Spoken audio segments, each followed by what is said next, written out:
अल्हम्दुलिल्लाहि रब्बिल आलमीन वल आक़िबतु लिल मुत्तक़ीन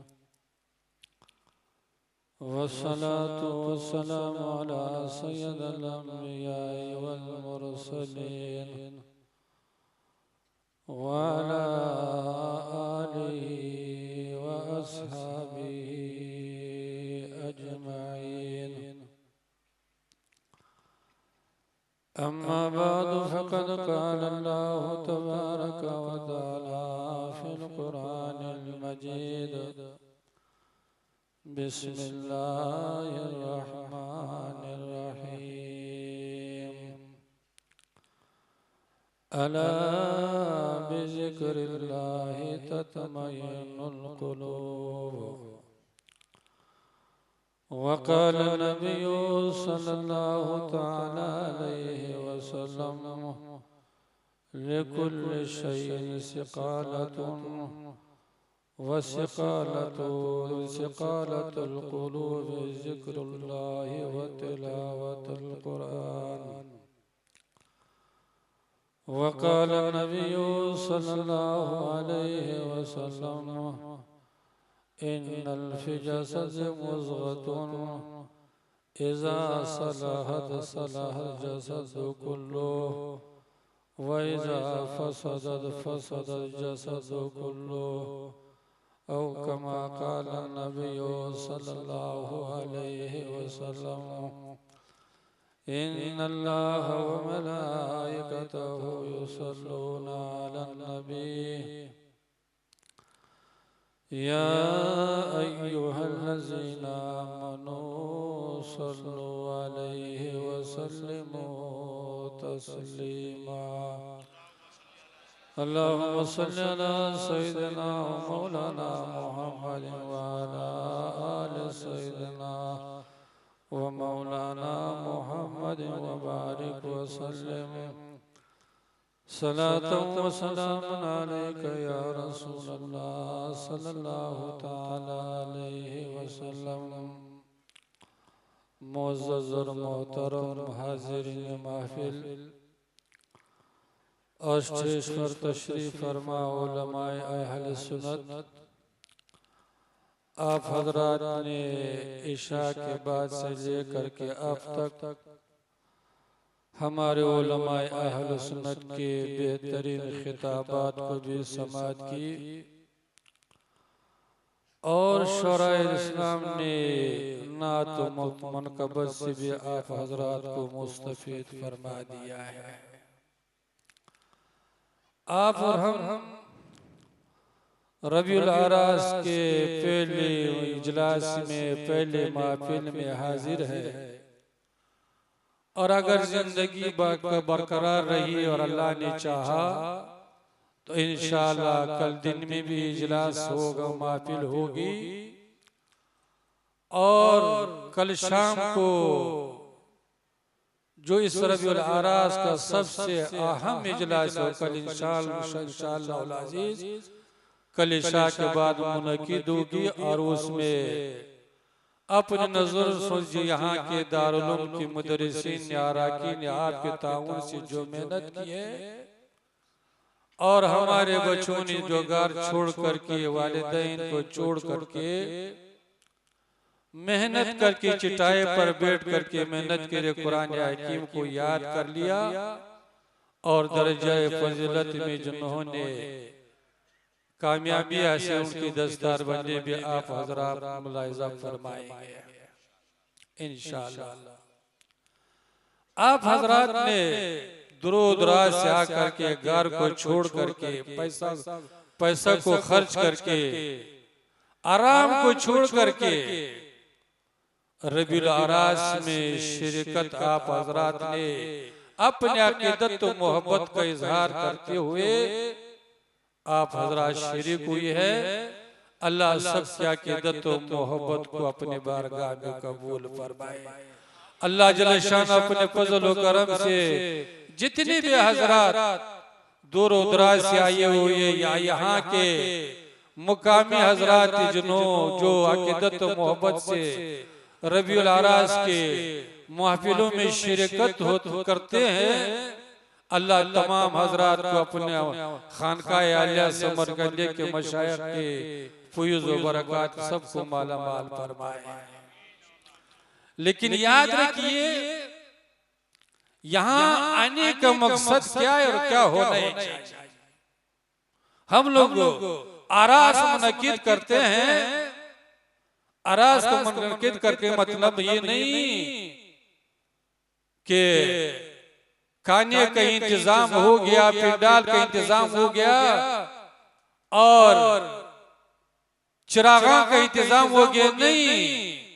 आरास इसलिए बुजुर्गों की याद इसलिए याद की, उनकी आरास इसलिए मुनक्किद की जाती है ताकि ईमान वाले उनकी जिंदगी को सुन करके, उनके तकवा और परहेज़गारी को सुन करके, उनकी दीन की इस्तिकामत पर सुन करके अपने अंदर एक जज्बा पैदा करे, एक इनकलाब पैदा करे और क्या करे, अपनी जिंदगी की इस्लाह करे और क्या हो जाए, कुरान से करीब हो जाए, शरीयत से करीब हो जाए, अल्लाह और अल्लाह के रसूल के आकाम पर अपनी जिंदगी को इख्तियार करे।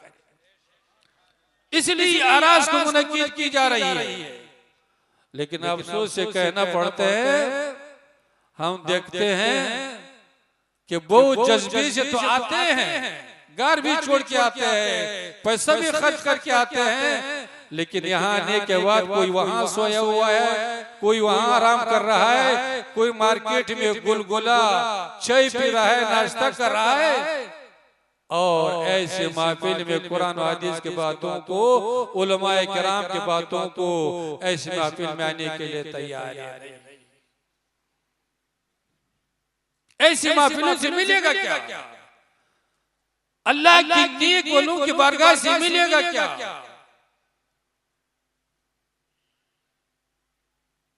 ऐसे महफिलों से मिलेगा रूह की ताजगी मिलेगी, रूह ताजा हो जाएगी, दिल साफ हो जाएगा,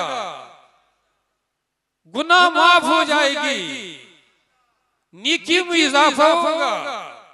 और अगर आप पर हमने अमल भी कर लिया, अल्लाह हर मुसलमान को अमल करने के तौफीक अता फरमाए, तो इंशाअल्लाह दुनिया में भी कामयाब, दुनिया में भी अल्लाह भी राजी होगा, अल्लाह के रसूल भी राजी होगा, और जिसके बारगाह में आप हाजिर आए हुए वो भी आपसे राजी हो जाए।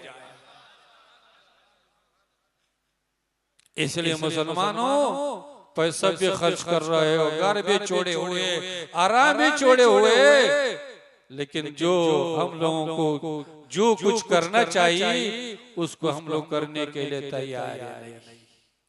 अगर आप यहाँ नमाज भी पढ़ेंगे, ऐसे महफिल में भी शरीक हो जाएंगे, और फिर आपने खर्च भी किया, घर भी छोड़े, तो सोने पर सुहागा हो जाएगा, इंशाअल्लाह शाही मजार भी खुश हो जाएगा, अल्लाह भी राजी होगा, अल्लाह के रसूल भी राजी होगा। लेकिन हम लोगों के दिल इतना सख्त हो चुके हैं, इतने काले हो चुके हैं कि हम लोग नेकी की महफिल में, अल्लाह और अल्लाह के रसूल की जिक्र की महफिल में आने के लिए तैयार ही नहीं, बैठने के लिए तैयार ही नहीं। हर चीज का इंतजाम है, माशाल्लाह कालीन बिछे हुए है, पिंडा लगा हुआ है, लेकिन उसके बावजूद बार बार बुलाने पर भी हम लोग क्या है, आने के लिए तैयार नहीं। तो कुरान हकीम जो अल्लाह का मुकद्दस किताब है, जिसमें इंसान की दुनिया व आखिरत की कामयाबी है, जिसमें परेशानियों का इलाज है, जिसमें बीमारियों का इलाज है, उस कुरान हकीम के अंदर अल्लाह जल्ल शानहू ने इरशाद फरमाया कि अगर आपका दिल बीमार हो जाए, काला हो जाए, गुनाह करते करते स्याह हो जाए, तो उसका इलाज क्या है? जिस्म अगर बीमार हो जाए तो आप और हमको क्या करना पड़ेगा? डॉक्टरों का चक्कर लगाना पड़ेगा, दवाई खाना पड़ेगा, टेबलेट खाना पड़ेगा। लेकिन अगर रूह बीमार हो जाए, दिल स्याह हो जाए, दिल काला हो जाए, गुनाह करते करते करते इसका इलाज क्या है? इस इलाज को कुरान हकीम ने जिक्र किया है, अल्लाह जल्ल शानो ने इरशाद फरमाया। इसलिए कि इंसान दो चीजों से मुरक्कब है, एक है जिस्म, एक है रूह। एक इंसान का ये जिस्म है जिसको हम लोग देख, हाथ पांव सर, ये जिस्म है, और एक रूह जो आप और हमको नजर नहीं आ रहा, और रूह ही असल है। लेकिन जिस्म को तवान करने के लिए तो हम लोग क्या कर रहे हैं? आराम भी कर रहे हैं, पड़े हुए जहां तहां, होटल में भी घूम रहे, गुलगुला कर रहा है, ये कर रहे, वो कर रहा है, ताकि हमारे जिस्म तकड़ा रहे, तवान रहे। लेकिन रूह को ताजा करने के लिए, रूह को चमकाने के लिए इस महफिल में आने के लिए तैयार है। इस महफिल में आप आएंगे, आपकी रूह ताजा हो जाएगा, आपका रूह चमक जाएगा। तो क्या इलाज बताया गया कुरान हकीम के अंदर? अल्लाह जल्ल शानो ने इरशाद फरमाया, अला बिज़िक्रिल्लाहि तत्मइनुल कुलूब। ईमान वालो, अगर तुम्हारा रूह बीमार हो जाए, दिल सख्त हो जाए, दिल साफ हो जाए, तो क्या करो? अल्लाह का जिक्र इख्तियार करो, कुरान की तिलावत करो, अल्लाह और अल्लाह के रसूल की इताअत और बंदगी इख्तियार करो, तो क्या होगा? तुम्हारे दिल की बीमारी दूर हो जाएगी, तुम्हारे दिल की स्याही दूर हो जाएगी, तुम्हारा रूह चमक जाएगा, अल्लाह भी राजी होगा, अल्लाह के रसूल भी राजी हो जाएगा। लेकिन हम लोग इसके लिए तैयार नहीं। और अल्लाह के रसूल ने क्या इरशाद फरमाया? अल्लाह के रसूल ने इरशाद फरमाया, लिकुल्लि शैइन सिकानतु। हर चीज के लिए क्या है? उसके जंग दूर करने के लिए अच्छी जाला होता है। मसलन लोहे को जंग लग गया, तो जंग को कैसे दूर किया जाएगा? उसके लिए कोई केमिकल होगा, उसको जमीन पर रगड़ दिया तो क्या वो जो जंग लगा हुआ है वो दूर हो जाएगा, लोहा साफ सुथरा हो जाएगा। तो अल्लाह के रसूल ने फरमाया कि हर चीज को जंग लग जाता है। अगर दिल को जंग लग जाए, गुनाह करते करते दिल स्याह हो जाए, दिल काला हो जाए, नमाज में दिल नहीं लगता है, नेक अमाल में दिल नहीं लगता है, अल्लाह के रसूल के महफिल में दिल नहीं लगता है, दिल काला हो गया, दिल स्याह हो गया, तो उसके लिए क्या करना पड़ेगा? अल्लाह के रसूल ने इरशाद फरमाया कि उस दिल को साफ करने के लिए जिसको जंग लग चुका है, उसके लिए उस जंग को दूर करने क्या है? अल्लाह और अल्लाह के रसूल की जिक्र है और कुरान की तिलावत। अब अल्लाह और अल्लाह के रसूल की जिक्र करेंगे, ऐसे महफिल में आएंगे, कुरान और हदीस के बातों को सुनेंगे और कुरान की तिलावत करेंगे। कुरान की तिलावत को करने के बाद वो समझेंगे, उस पर अमल करेंगे, आपके दिल का जंग दूर हो जाएगा, दिल साफ हो जाएगा, तो नमाज में भी दिल लगेगा, कुरान की तिलावत में भी दिल लगेगा, ऐसे महफिल में भी दिल लगेगा। आपकी सुबह भी अल्लाह के रसूल की जिक्र में गुजरेगा, शाम भी अल्लाह के रसूल के जिक्र में गुजरेगा, दुनिया में भी चमकते रहोगे, कल बरोज माशर में भी चमकते रहोगे। लेकिन हम लोग तो माशाअल्लाह, हम लोगों का दिल कहाँ लगता है? हम लोग तो उनका गुनाहों में भी दिल लगता है, मोबाइल में दिल लगा और लग रहा है, तरह तरह के ऐश व आशरत के सामान में हम लोग को दिल लगा हुआ है। आज भी अगर सब जितने वहां लोग मजमा अगर आ जाए तो यहाँ जगह ही नहीं मिलेगी, जगह ही नहीं मिलेगी। इसलिए मुसलमानों, हर मुसलमान जानता है कि जिंदगी मुख्तसर जिंदगी है। ये जो अल्लाह वाले हैं जिनके आरास में हम लोग हाजिर है, इनको जो ये मुकाम मिला है कि आज गुजरे हुए करीब 1.5-2 साल हो चुके हैं। हमारे दादा परदादा मौलाना समरकंदी जिसके उर्स में हम लोग हाजिर हैं, दुनिया से गुजरे हुए करीब 1.5 साल से ज्यादा हो चुके हैं, लेकिन आज भी उनका नाम भी जिंदा है, उनके कारनामे भी जिंदा है। उनके आरास में हम भी हाजिर हैं, आप भी दूर दराज करके हाजिर है।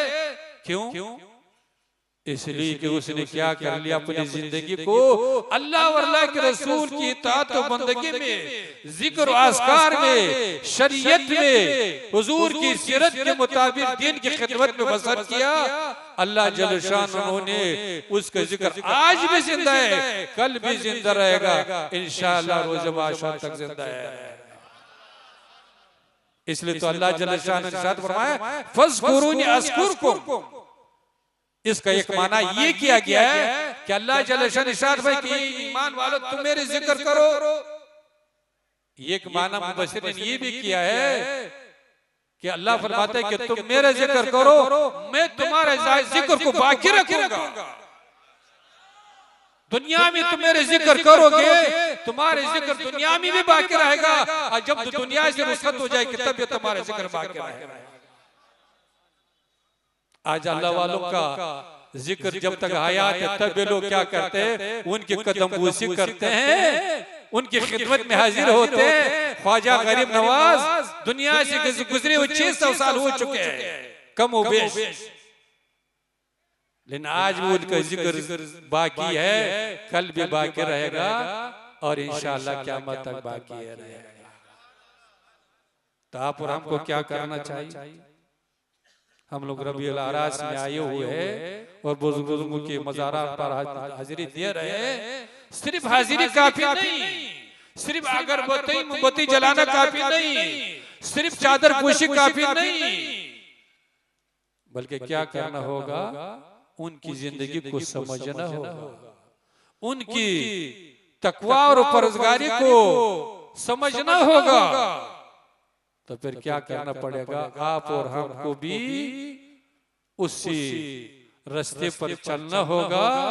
तो फिर इंशाअल्लाह अज़ीज अगर वली नहीं बन सके, वली का गुलाम तो बन जाएंगे। वली अगर नहीं बन सके तो हकीकी मानों में वली का गुलाम तो जरूर इंशाअल्लाह।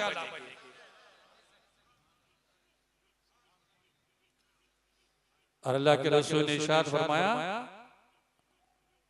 अन्नल फी जसद मुज़ग़तुन, कि जिस्म के अंदर जिस्म का एक टुकड़ा है, इज़ा सलहत, जब वो जिस्म के अंदर जो टुकड़ा है अगर वो दुरुस्त हो जाए, साफ सुथरा हो जाए, मुनव्वर हो जाए, जिक्र करते करते इबादत करते करते, तो जिस्म की जितनी आज़ाए, हाथ पाँव आँख नाक, ये क्या हो जाएंगे, अल्लाह की इबादत में लगे रहेंगे, खैर के कामों में लगे रहेंगे, नेकी के कामों में लगे रहेंगे। वइज़ा फससत, अगर वो जिस्म के अंदर जो गोश्त का टुकड़ा है अगर वो फासिद हो गया तो जिस्म के तमाम आज़ा क्या करें, गुनाहों में मुलव्वस होते रहेंगे। अला वही अल-क़ल्ब, और वो जिस्म का टुकड़ा कौन है, वो दिल है। इसलिए मुसलमानों आप लोग खुशनसीब है कि हम लोग अल्लाह के वलियों के बारगाह में हाजिर है और अपने अक़ीदत व मोहब्बतों का इज़हार कर रहे हैं। अल्लाह जल्ल शानहू आपके और हमारी साधना से अक़ीदत व मोहब्बत को कबूल फरमाए। अल्लाह आपको भी और हमको भी अपने बुजुर्गों से, अल्लाह वालों से, खानकाह अलिया समरकंद के जितने मशाइख हैं, अल्लाह आपको भी और हमको उनसे सच्ची अक़ीदत मोहब्बत नसीब फरमाए, दुनिया में भी उनकी फैज़ व बरकत से मालामाल फरमाए, और कल बरोए माशर जहाँ नफ्सी नफ्सी का आलम होगा उसी दिन में आपके और हमारे आशर कहाँ पार हो, इन अल्लाह वालों की मायत में हो, उनकी झंडी के नीचे हो। अल्लाह दुनिया में भी उनकी मायत नसीब फरमाए, कल बरोज माशर में भी हम आशर होने के साथ फरमाए। तो हमारे स्टेज पर एक से खतीब भी मौजूद है, शायर भी मौजूद, लेकिन कम वक्त न मिलने की वजह से, वक्त न होने की वजह से बहुत सारे खुतबा को, उलमा को मौका नहीं मिला होगा, और हमारे शुरा को भी मौका नहीं मिला होगा। अल्लाह ताला इन तमाम हजरात के हाजिरी को कबूल फरमाए, और इंशाअल्लाह कल भी प्रोग्राम होगा और रात को भी होगा इंशाअल्लाह। तो आप लोग जब ये प्रोग्राम हो तो सोना तो साल भर तो सोते ही है। और ये भी याद रखिए कि चाहे दुनिया की कामयाबी हो चाहे आखिरत की कामयाबी हो, बगैर जहमत के मिलने वाले नहीं। अगर आप ये चाहेंगे कि हम पलंग पर पड़े रहेंगे, सोए रहेंगे, तो हम कलेक्टर बन जाए, तो कभी आप कलेक्टर नहीं बन सकते हैं, कभी आप प्रोफेसर साहब नहीं बन सकते हैं, कभी आप मास्टर साहब नहीं बन सकते हैं।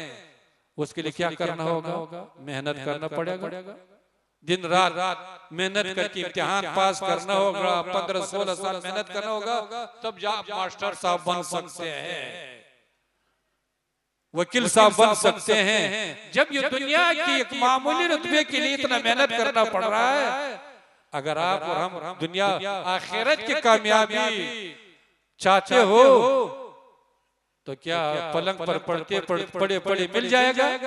गोश्त खाते खाते मिल जाएगा? नहीं, बल्कि क्या करना होगा? हुजूर की सीरत पर अमल करना है।